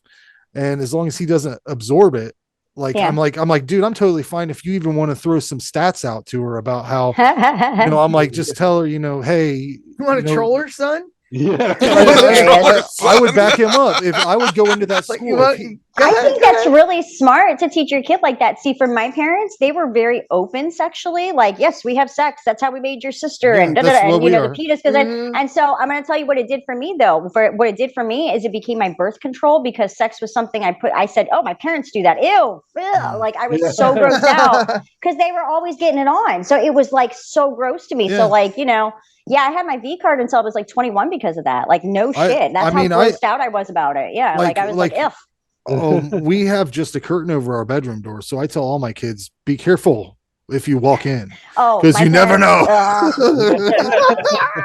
And then there was never my know. mom's porno that she was in, so I did see that. So my mother, it's a soft core one. It's not a. That's You remember quality, in the though. old days, like Yeah. Cinemax and things like that. Do you remember You remember those? We're learning a lot about your mother today. I know my mom was in one of those. Yeah, she was in one with what is her name? The girl that's married to Gene Simmons, Shannon Tweed. It's Shannon her Tweed. and Shannon Oh, Tweed and yeah. another girl, and they're in a jacuzzi, and she's like, "My breasts are, whatever." And my mom's like, "Well, here, let me take care of that." And I was like, "Wait a minute, what?" And that's so hot. It's not busty lusty Yeah. cops. Why is it? do so I my feel like mom I've is- seen this movie? You might have. And I so love that's pretty thinking much about it. that writing process. Like, okay, Right? scene, opening scene. Right. Brittany touches Vanessa's boobs, Well, let's massages them get back gently, on yeah. track to Meatballs 2 before we completely fall off the rails. This is the best episode ever, right? We talked about pinkies and aliens, Aaron, I sex, can't. everything. You're in mute, Aaron. You're on mute. That's right. Sorry. You always see as you pointed. Yeah. We should rate it. Oh, fuck. We should rate it. But Rein it in. I think we should do it out of how Randy rates things on Facebook. So, like, how many meatballs? How many meatballs or weird alien kids or whatever you want to. Right. So I'll kick it off just so you see what I did. I gave it. I genuinely liked this movie. It was funny. I had a good time. I mean, clearly is a low budget film from the 80s. So I gave it a 3.5 out of 5 pinkies. Oh, love pinkies. it. We're ready by pinkies, are we? All right. Sure. All right. Lisa, what do you say? Oh, I'm going to go with I'm going to give it a 4.5 on pinkies because literally this movie has everything. We've got aliens. We've got the 80s cheese. I actually liked it. But honestly, a little part of me actually felt like I had told Aaron and Frank, I said, I felt like I'd actually been massaged by Bill Murray's massager while I was watching it. So I felt a little bit, like it's such a weird movie. It's so weird and you can't turn away. So I like it. I'm going to say 4.5 pinkies is what I'm going to say. And if I'm judging by pinkies, that's 4.5 is a good one. Yeah. Yeah. So, There you go. Yeah. Jean-Paul. Randy gets it. I got you. So I give it 3 pinkies and 2 meatballs. Big pinkies, little pinkies. Erect pinkies. That's right. Erect pinkies. And floppy ones. What kind? Some meatballs there, bud. Yeah, 3 pinkies and 2 meatballs. Math doesn't add up. I give it a 5. It's still fun. I mean, it's fun. It's inappropriate, yes. It's definitely, again, should not have been rated PG, but again, this was also before PG-13 because Red Dawn was the first the first PG-13 movie. So yeah, I mean, it's fun. It's schlocky. It goes all over the world because aliens and boxing matches and kids on wheelchairs. I mean, it's just all over the place. But really what makes this movie for me is really Paul Reubens' character. He is so hilarious. Steals the movie in so many scenes. I love watching Paul Reubens. His facial expressions are awesome. Yeah. I mean, again, everything that he's done has been great. But this one, I just have that just some of the craziness is just so much fun. I mean, I'm pretty sure this is pre-Big Adventure. This is. Yeah. This is right out of the Groundlings, I believe. Could you imagine going back to that time where it was the Groundlings was like Cassandra Peterson, Paul Reubens, some of the greats, man. The greats, just weird shit. Weird shows. Have you ever seen the 80s Pee Wee Herman special that was God, it was so weird. They're so bizarre and I love them. The stage show he did? Yeah. That stage with Phil Hartman as Captain Carl. Just I love that whole special. I love Pee Wee Herman, period. Off topic, I live not too far from the place he got busted in. The Dirty Theater. When I lived in Austin, it was like do they 2 have a blocks plaque away. of like this is where Pee Wee No, got busted? but at the time, Wasn't the movie? It was called the Yellow Rose of Texas, and it was like a porn theater / strip place. And yeah, like I happened to go in there one time as well, just in honor of him. But yeah, so in honor, I did too. Go rub one out real quick, in honor of Pee Wee. Get arrested, What else is the purpose of those theaters if it's not for that? I'm asking the Swen Why did question. people get mad at him? That's what you're doing there. Like, leave the guy alone. Let Sounds him like go in the theater. Sounds like it was like those booths. orchestrated or something. Right. Yeah, they were just out to get him. It's not, and it's not like it was a time when cell phones were prevalent. So some guy was probably in there like looked over and saw him and then ran out of the theater and was like, he's jerking his pinky. Quick. Yeah. He's like, if only I had a phone with a camera on it. Look, National Enquirer. Yeah. Poor Pee Wee. But John, what I assume you're going to drop a 5 on this. Oh, of course. This is legit probably my 3rd favorite film of all time. I grew up with wow. Yes. This movie made me laugh from the very first time I saw it on cable when I was real young. And I didn't know why I was laughing. I knew I liked Meathead and the kids because that was like, hey, those are kids like me. Not too much older, it's like, this is funny because they're doing some funny stuff. I didn't really give a shit about the Big Dipper and all that crap. You know what I'm saying? Like I was just here to hang out with the kids when I was little. I was like, oh, cool, more dudes. And they found an alien. And they found an alien. By the way, love your background. Love the background picture, by the way. Oh, thank you. Very creative and clever, my friend. Yeah, right. When I saw it, I was like, "Oh, that's cool." At first, I thought it was your kid, and I'm like, "Nope, there's an alien there." No, but I found this right before the show. This was so not planned. For one second, I was like, "Oh, is that his kid?" No, it's like his kid is whispering. Right. Yeah. I just love that he did the whole show with that. Yeah. But like, I grew up with this one. I loved everything about it. I know Shockwaves because of this one. Oh shit, that's right. They're watching director. Shockwaves in it. Yeah, It's the same director. Yeah, Ken Wiederhorn. Yep. I love Shockwaves. Same director. So this movie, I was always, even as a kid, I was always curious about what they were watching because I in the CRT days you just couldn't read the credits. No, you had to. You know what I'm saying? You had to do a weird tone search, like you'd see something somewhere, so and then you would have to. My parents would be like, "You fucking with the knobs." You'd have to just to find out what something was. You'd have to, like, I just happened to me not too long ago, and I you know what, I fucking forgot the title of the movie again. But there's this movie that involves the devil and all this stuff, and I thought it was called Prince of Darkness, but that's not Prince of Darkness. That's a John Carpenter movie that I really like. This was a different one, and I fucking forgot it again. But it took me fucking so long. My Demon Lover. Like, no. It's about it's got weird people in it. It's got like Caesar Romaro or whatever in it. I love him. Fuck, what's it called? I'll never remember it, but I'm gonna look it up as soon as we're done recording. So it's one of those things. I rented it when I was a kid. I remember the VHS box was really cool. Had like a devil on it. I rented it. Watched it with my buddy one time.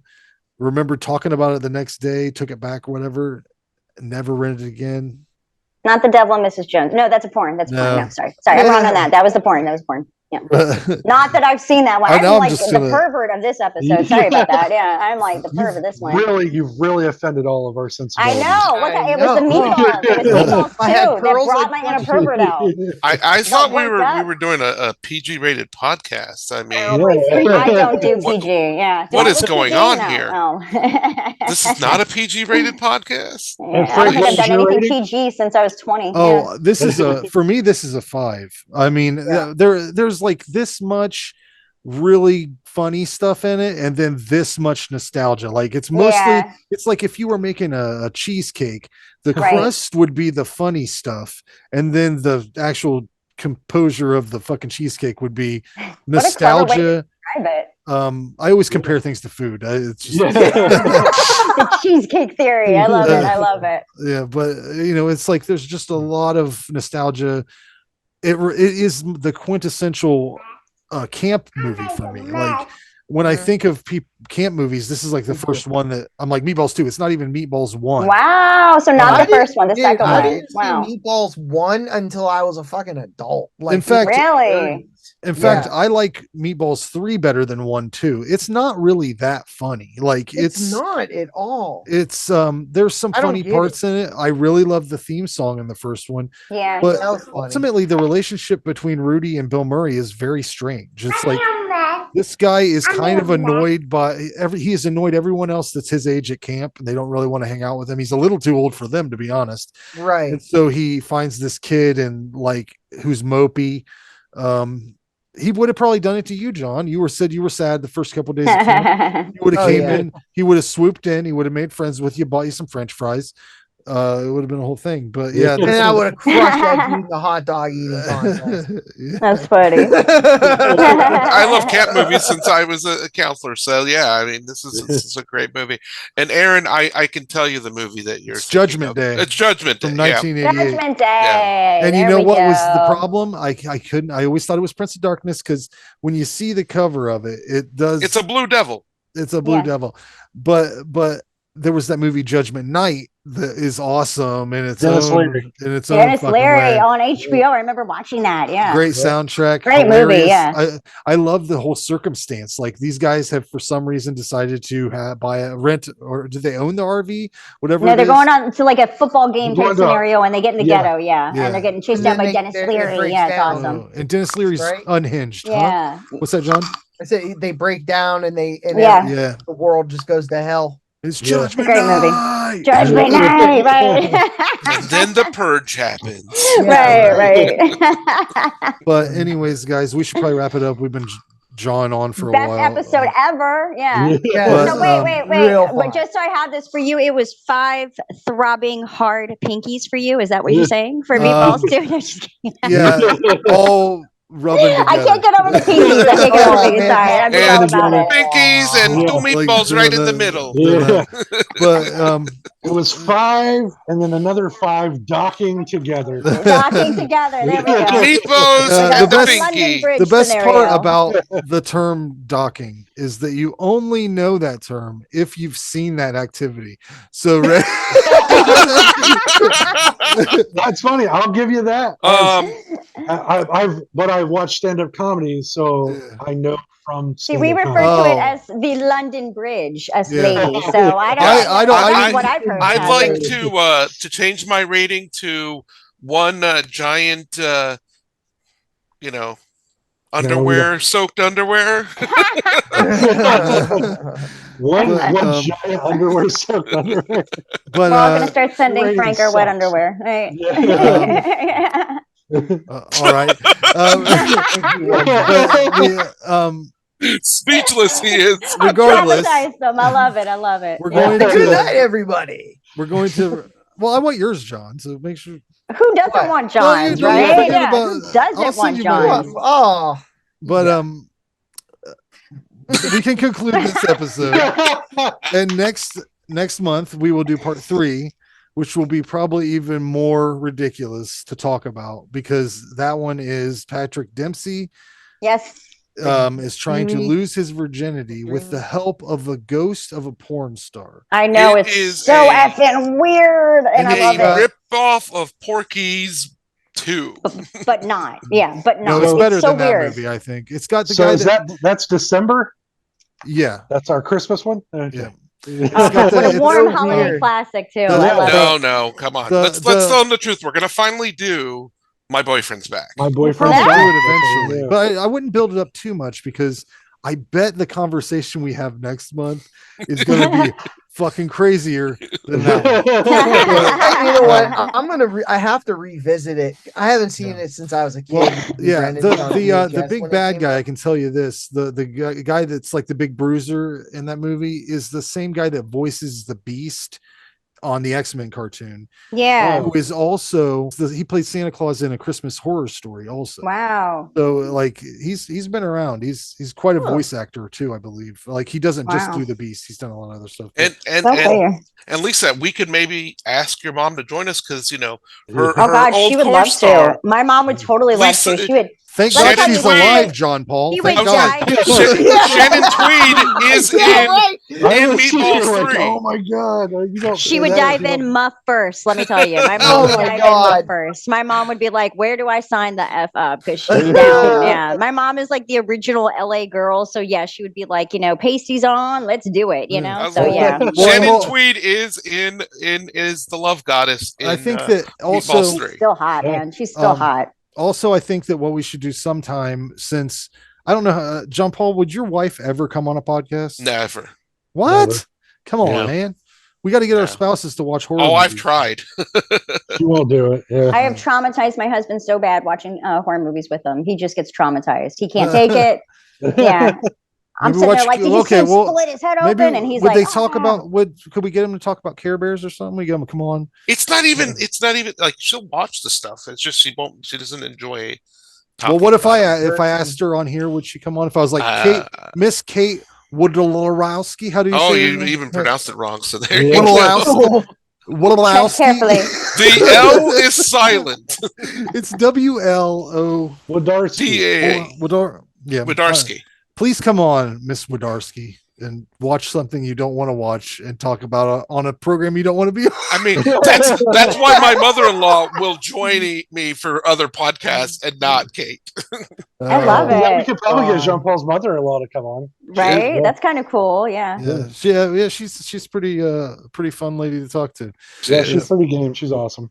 Maybe not for next month, but maybe not for next month. No.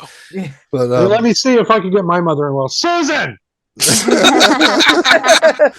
But don't forget to buy our book. It's on Amazon. I bought the book, Midnight Nexus, and I got it autographed. Yeah, he's got the autographed copy. I got autographed copy. Yeah, we can get you one if you want. Yeah, I'm gonna have to get one for $12. Jesus. Wow. Did you not your hype man? Am I not your hype man? I'm hyping you up. Yeah, you'll get one if you pay $12. $12. That's a good price. I'll do it. It's also on Amazon. Buy it now on Amazon. Get it on your Kindle. Get it on your Switch. It's available on paperback, Game Boy. hardback, and your Game Boy. And very soon we'll have the audio version read by Randy and Frank. Yeah, I'll say time out. We are going to do an audio version of some of the stories. That'll be probably January-ish, right, Frank? Yeah, whenever we can get to it. Yeah, it'll happen. We're churning out. I'm telling you, I'm your hype man. We're churning out some new content on the channel. We got things done. But hey, real quick though, can I clarify to Lisa? I don't write horror erotic fiction. There's one story. One story. But I wish he did. I so want you to, though. I so want you to. I want you to. I want you to and if you don't, I will. I'll start writing. Lisa, I'm asking right now for Randy. Yeah. I'm asking that you guys should write together a story that has horror erotica. Yeah, if she had a good idea, we could maybe flesh something out. But you could call it Vampires with Boners. Yeah. I love it. I love it. Yeah. Come look at my pinky. Come look at my pinky. Like erotica from fucking Night of the Walking Hard On. Harry Potter. I love it. How long is my pinky? I love it. Yeah. But anyways, guys, I'm gonna hop off here. We're gonna wrap this up, and we'll see you next time. The Great Gatsby. I want to say real quick, I wrote a book about masturbation, and it's called Sticky Fingers. Just joking. Y'all have a good night. Yeah. Take it easy, guys. See ya. Can't wait for Meatballs 3. Woo!